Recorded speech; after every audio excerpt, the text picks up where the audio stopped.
Hello students. Welcome to jobtayari.com। आज के इस वीडियो में हम लोग यूनियन बजट जो आज पेश किया गया है हमारे फाइनेंस मिनिस्टर निर्मला सीतारमण के द्वारा, जो 2024 से 25 तक का यूनियन बजट होगा, और इसमें क्या क्या हाइलाइट्स हैं, क्या कौन सा सेक्टर है जिस पर फोकस किया है सरकार ने, और कौन कौन से ऐसे सेक्टर हैं जिसको और ज्यादा इनहेंस करेंगी सरकार, और बिहार को क्या क्या योगदान मिले हैं इस बजट में, इन सब चीजों पे हम डिस्कस करेंगे। पहली बात कि मैंने एक लिखा है कि एनालिसिस हम जो देंगे वो यूपीएससी और बीपीएससी एस्पिरेंट का के बेस पे देंगे, बट फिर मेरे दिमाग में एक आइडिया आया कि बजट से जो रिलेटेड चीजें हैं, बजट में एक इंटरेस्ट जो होता है वो आम नागरिक का भी होता है। मैं इस वीडियो को इतना आसान रखूं, मैं इस वीडियो को एक आम तौर की भाषा में समझाऊं, सो दैट कि ना कि सिर्फ स्टूडेंट, वो भी लोग समझ पाए अपने देश के इस बजट को, आगामी बजट को, जो ताल्लुक नहीं रखते हैं पढ़ाई लिखाई से। खैर, यूनियन बजट देखो, हर साल ना सरकार एक बजट पेश करती है। अमूमन सरकार जो बजट पेश करती है वो 1 फरवरी को पेश करती है, क्योंकि इस बार चुनाव था। चुनाव हुए तो उस समय इंटरिम बजट पेश किया गया। इंटरिम बजट जो होता है, वो अंतरिम बजट जो होता है वो क्षणिक टाइम के लिए होता है, मतलब समझ लो कुछ महीनों के लिए होता है, जो कुछ दिन के लिए ही वो बजट पेश किया जाता है कि इतने दिन में हमें इतने पैसे की जरूरत है और ये बजट है हमारा और इसी सेक्टर पे हम काम करेंगे, क्योंकि इलेक्शन होने थे। मई में इलेक्शन होता है, नई सरकार बनती है, मोदी सरकार थर्ड टर्म जीत के आती है और तीसरी बार सरकार मतलब अपना सरकार बनाती है। मोदी गवर्नमेंट जो बीजेपी की सरकार है, बनाते हैं, फिर उनका एक दायित्व तो बनता है कि हम अब तीसरी बार जब सरकार बना रहे हैं तो कौन कौन से ऐसे सेक्टर है जिसमें हम काम करेंगे, कौन कौन से ऐसे सेक्टर है जिसमें हम ध्यान देंगे, और उस ध्यान देने में कितने पैसे हम लगाएंगे, कौन कौन से स्कीम है जिस पे हम ज्यादा फोकस करेंगे, कौन कौन से नए स्कीम है जो हम लॉन्च करेंगे इन फ्यूचर, और उसके लिए हमने कितने पैसे की जरूरत पड़ेगी, सो दैट कि हम एक बजट बना के दें। बजट में ना कि सिर्फ बजट हमें मिलता है, बजट में यह भी मिलता है कि हम खर्च कितना करेंगे, जो हमारे एक्सपेंडिचर होंगे वो कितना करेंगे, और अगर खर्च बढ़ रहा है घट रहा है तो और इस बार कितना घटाएंगे, तो आगे देखते हैं इसको। देखो, इस वीडियो में हम लोग ब्रीफ इंट्रोडक्शन देखेंगे, बहुत छोटे से वीडियो में हम समझ लेंगे, पूरा डिटेल में हम बजट को नहीं समझेंगे। उसके लिए मैं रिक्वेस्ट करूंगा कि इधर उधर यूट्यूब चैनल छोड़ के निर्मला सीतारमण का जो हमारे राज्यसभा टीवी पे आज लाइव चला था 2-3 घंटों का, वो जाकर के देख लो पूरा का पूरा स्पीच, ठीक है। प्रेजेंटेशन का डेट था आज 23 जुलाई, presented by the finance minister. हमारी फाइनेंस मिनिस्टर कौन है? श्रीमती निर्मला सीतारमण। अब देखो, बजट का स्थान हमारे संविधान में कहाँ है। देखो, संविधान में ना, क्योंकि हमारे देश का एक संविधान है, प्यारा सा संविधान है, प्यारे से संविधान में जो बजट बजट वर्ड का यूज ही नहीं किया गया, बजट शब्द का इस्तेमाल ही नहीं किया गया है। इसके जगह पर जो इस्तेमाल किया गया है वो किया गया एनुअल फाइनेंशियल स्टेटमेंट।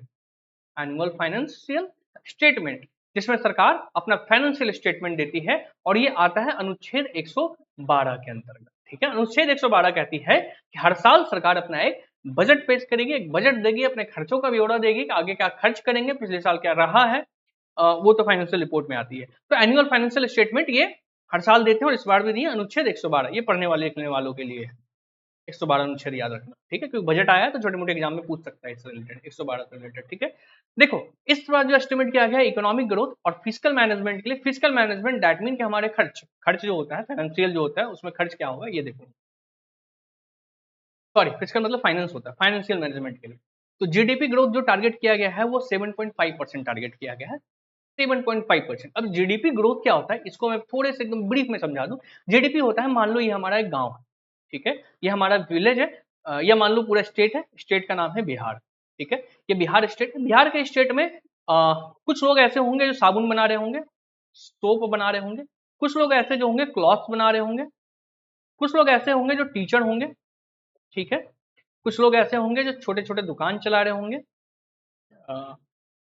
सॉरी, कुछ लोग ऐसे होंगे जो साबुन बना रहे होंगे, क्लॉथ बना रहे होंगे, कुछ लोग होंगे जो टीचर होंगे, दैट मीन कुछ सर्विस प्रोड्यूस कर रहे होंगे, कुछ लोग ऐसे जो होंगे जो फूड प्रोसेसिंग इंडस्ट्री में होंगे, रेस्टोरेंट होगा उनका, या पैकेजिंग फूड पे काम कर रहे होंगे, यानी कुछ ना कुछ बना रहे होंगे। ये सारा बनाने के बाद ना उससे जो इनकम आता है, ठीक है, वो जो इनकम आता है, अलग अलग इंडिविजुअल बिजनेस ऑनर का, अलग अलग मैन्युफैक्चरर का, अलग अलग जो भी एंटरप्रेन्योर्स हैं, उनका जो इनकम आता है, इसको हम राज्य से जोड़ते हैं कि इस राज्य का इनकम जो है वो फलाना है, इतना है, और वही कहलाता है जीडीपी, ठीक है। राज्य की भी जीडीपी होती है, और अगर हम बात करें तो केंद्र की भी मतलब हमारे पूरे देश की जीडीपी होती है। तो जीडीपी का मतलब ये होता है कि पूरे देश में क्या क्या चीजें प्रोड्यूस की जा रही है और कितना प्रोड्यूस की जा रही है, ठीक है, उसकी वैल्यू क्या है, ठीक है। तो इस बार जो जीडीपी में ग्रोथ मापा गया है वो 7.5% मापा गया है। फिजिकल डिफिसिट मतलब होता है कि इस बार हम खर्चों पे कितना कंट्रोल करेंगे और कितना हम खर्चा मतलब कि जो बजट है हमारा उसमें खर्च का डिफिसिट क्या होगा, है ना, कि हमारा टारगेट था कि हम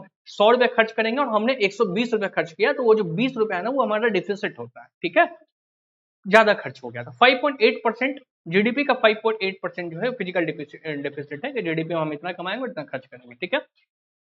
physical deficit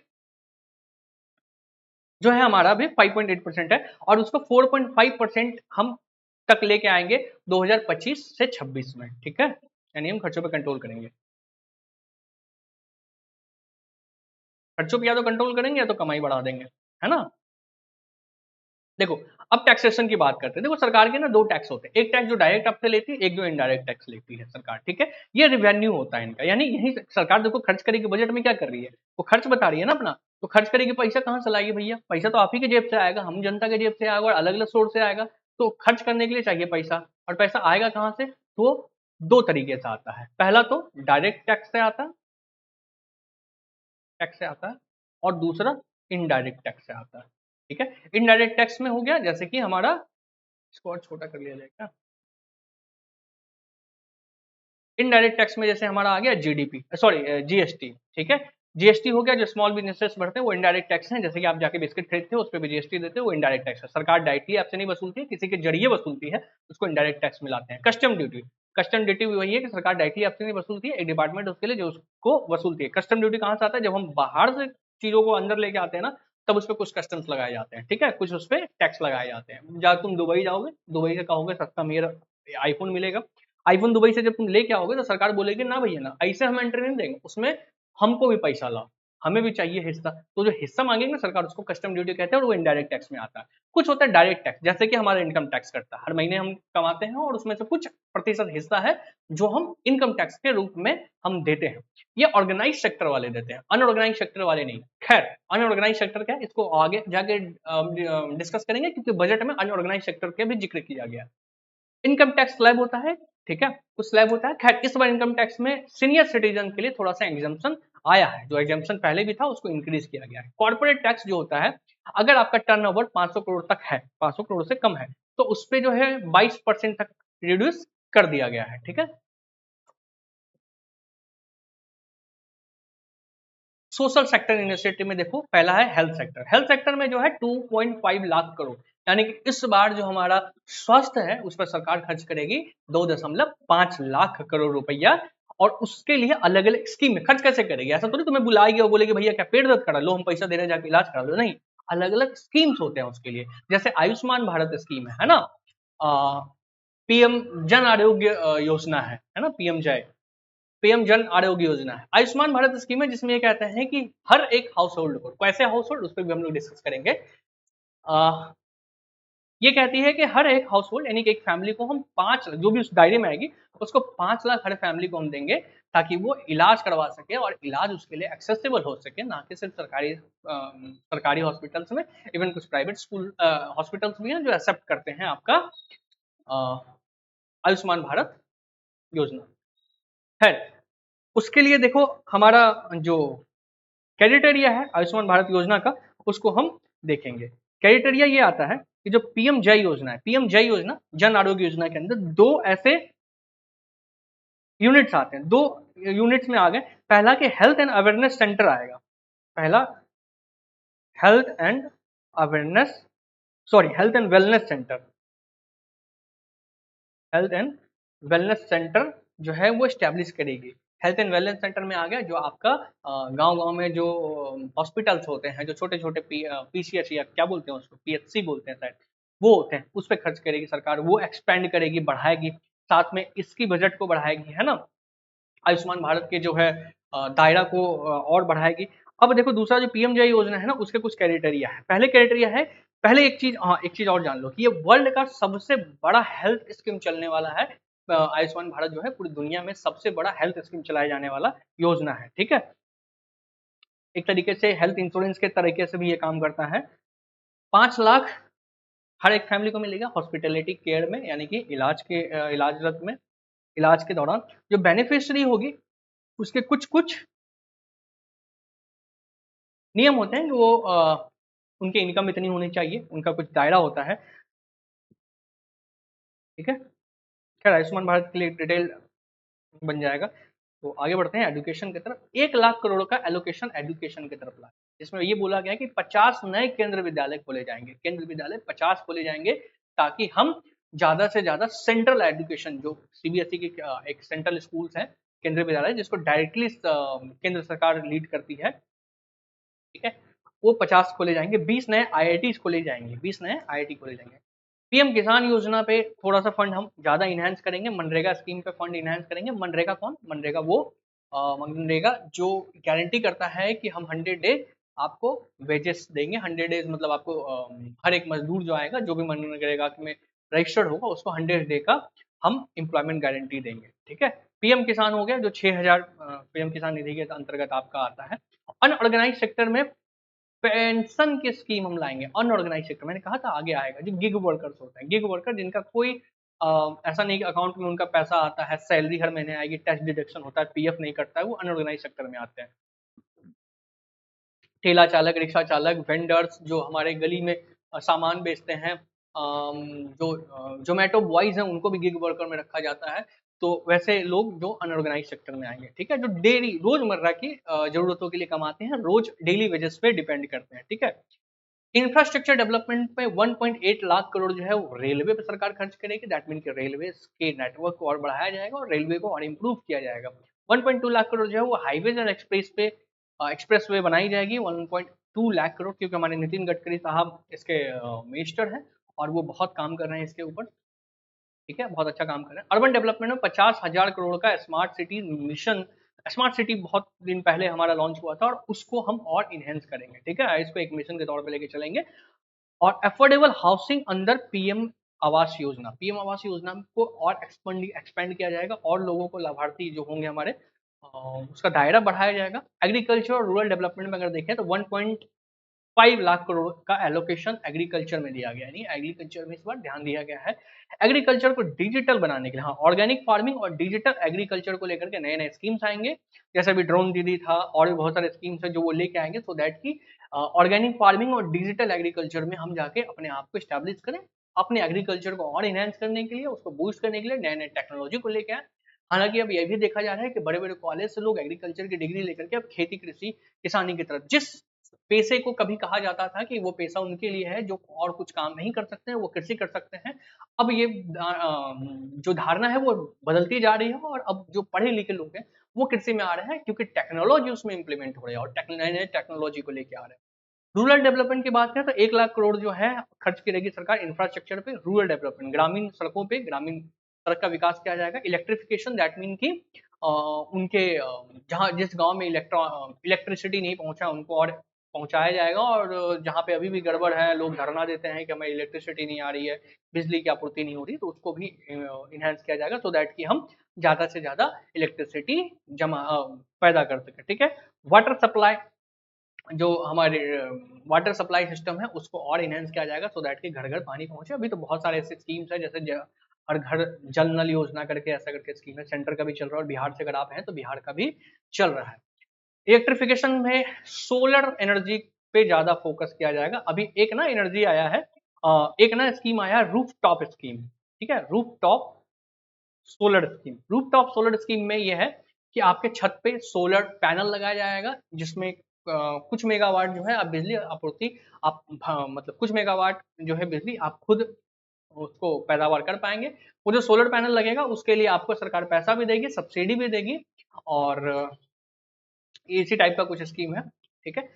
industry and commerce में अगर ध्यान दें तो हम पीएलआई स्कीम का एक्सटेंशन होगा to more sectors. PLI schemes क्या है ना, पहले मैन्युफैक्चरिंग सेक्टर में था, ये मेक इन इंडिया से जुड़ा हुआ मैन्युफैक्चरिंग सेक्टर है। मैन्युफैक्चरिंग सेक्टर दैट मीन कि विदेशी कंपनियों को, खासकर मोटर व्हीकल कंपनियों को, जो मोटर व्हीकल बनाते हैं ना, उनको हम कहते थे भारत में आओ, भारत में अपना इन्वेस्टमेंट करो, यहाँ पे फैक्ट्री डालो, और अब इसको जो है एक्सटेंड करेंगे अलग अलग और सेक्टर्स में। हम अलग अलग सेक्टर्स को भी इनवाइट करेंगे कि पीएलआई स्कीम के तहत आप आइए।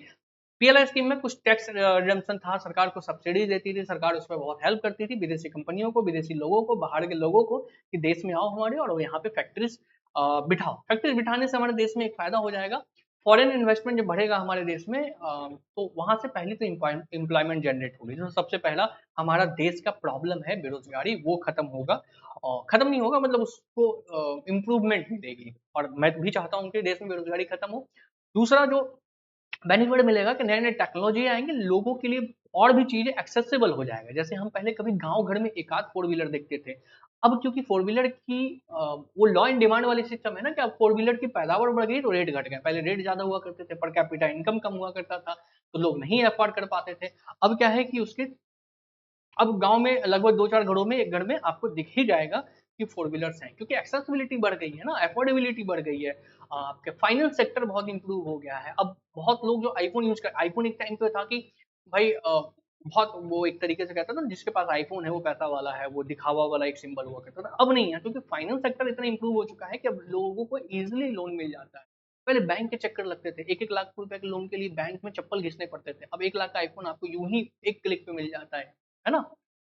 तो पीएलआई स्कीम में और सेक्टर ऐड करेगी। इलेक्ट्रॉनिक्स, टेक्सटाइल और फार्मास्यूटिकल में वो जो है अपने आप को और फोकस करेगी इस पे सरकार। फार्मास्यूटिकल में देखिए कैंसर, कैंसर रोग से जुड़े हुए जो मेडिकल इक्विपमेंट होंगे ना, जैसे एक्सरे हो गया, कैंसर के कुछ मेडिसिन हो गए, इस पे जो है ना टैक्स रिडम्पशन किया है, और इस पे ना उसको थोड़ा सस्ता किया जाएगा ना, क्योंकि टैक्स इस पे घटाया जाएगा।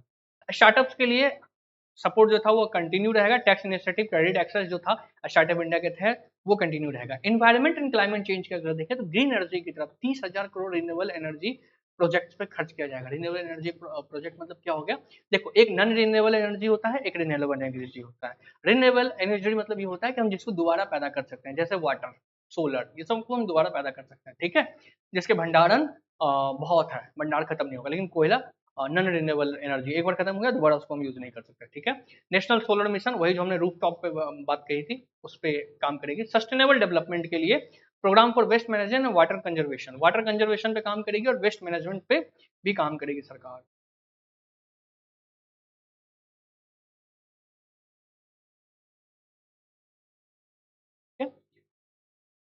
वाटर कंजर्वेशन क्या है, वाटर कंजर्वेशन यानी कि पानी की स्टोरेज, स्टोर करना शुरू करेगी पानी को, वाटर कंजर्व करेगी, ठीक है, ताकि वाटर वेस्टेज थोड़ा सा कम है। वेस्ट मैनेजमेंट सिस्टम को में थोड़ा सा फोकस करेगी। बजट एलोकेशन जो इस बार हुआ है डिफेंस सेक्टर को, वो हुआ है 5.5 लाख करोड़ का, ठीक है। उस इस बजट में फोकस किया जाएगा कि हम लोग मेक इन इंडिया प्रोडक्शन पे बढ़ावा दें। तो डिफेंस की जो चीजें होती थी, वेपन्स होते थे, वो हमें बाहर से खरीदने जो पड़ते थे, वो अब कहेगी सरकार कि भैया हम खुद बनाएंगे, इसके लिए बजट आवंटित किया गया, ठीक है। अगर आप बीपीएससी यूपीएससी के लिए पढ़ाई कर रहे हैं, तो जो फोकस एरिया है वो इकोनॉमिक ग्रोथ पे ध्यान रखिएगा, फिजिकल मैनेजमेंट पे ध्यान रखिएगा, सोशल वेलफेयर और इंफ्रास्ट्रक्चर पे क्या क्या काम करेगी, क्या क्या स्कीम्स है जिसपे सरकार फोकस करेगी, उस पर थोड़ा सा ध्यान रखिएगा, ठीक है। सस्टेनेबल डेवलपमेंट का टॉपिक एक बार अच्छे से क्लियर कर लीजिएगा, क्योंकि ऐसे और जनरल स्टडीज के लिए इंपॉर्टेंट है। जो जो पॉलिसीज में चेंज हुआ है उसमें impact on governance and economics, अगर आप यूपीएससी की तैयारी कर रहे हैं तो जीएस पेपर 2 के लिए भी इसे पढ़ना होगा, जीएस पेपर 3 के लिए भी पढ़ना होगा, ठीक है। चलो, एजुकेशन सेक्टर की बात करें तो बजट एलोकेट जो किया गया एजुकेशन सेक्टर में वो है 1 लाख करोड़ का। 1 लाख करोड़ का बजट जो है एजुकेशन सेक्टर में डाला गया है, जिसमें पीएम ई विद्या, ई विद्या क्या था ना, जो कोविड के टाइम पे एक चैनल, एक टीवी चैनल लॉन्च किया गया था ना 11 12 के और बोर्ड के बच्चों को पढ़ाने के लिए। तो पीएम ई विद्या के तहत डिजिटल एजुकेशन को और ज्यादा बढ़ाया जाएगा। नए केंद्रीय विद्यालय, मैंने बताया था 50 केंद्रीय विद्यालय खोलने की बात चल रही है। टीचर ट्रेनिंग पे फोकस करेगी सरकार, है ना। जैसे दिल्ली सरकार थी, अभी राज्य सरकार में अगर दिल्ली सरकार की बात करें तो वो देखो एजुकेशन जो कंटेम्प्रेरी इशू में आता है। कंटेम्प्रेरी इशू ये होता है कि एक सेंट्रल, कुछ ऐसे सेक्टर्स होते हैं जो सेंटर के अंदर आता है, कुछ ऐसे सेक्टर होते हैं जिसपे राज्य काम करती है, और कुछ ऐसे सेक्टर होते हैं जिसपे केंद्र सरकार और राज्य सरकार दोनों मिलकर काम करती है, तो एजुकेशन उसी के अंदर आता है। तो राज्य सरकार भी इस पे काम करती है ना, केंद्र सरकार भी करती है।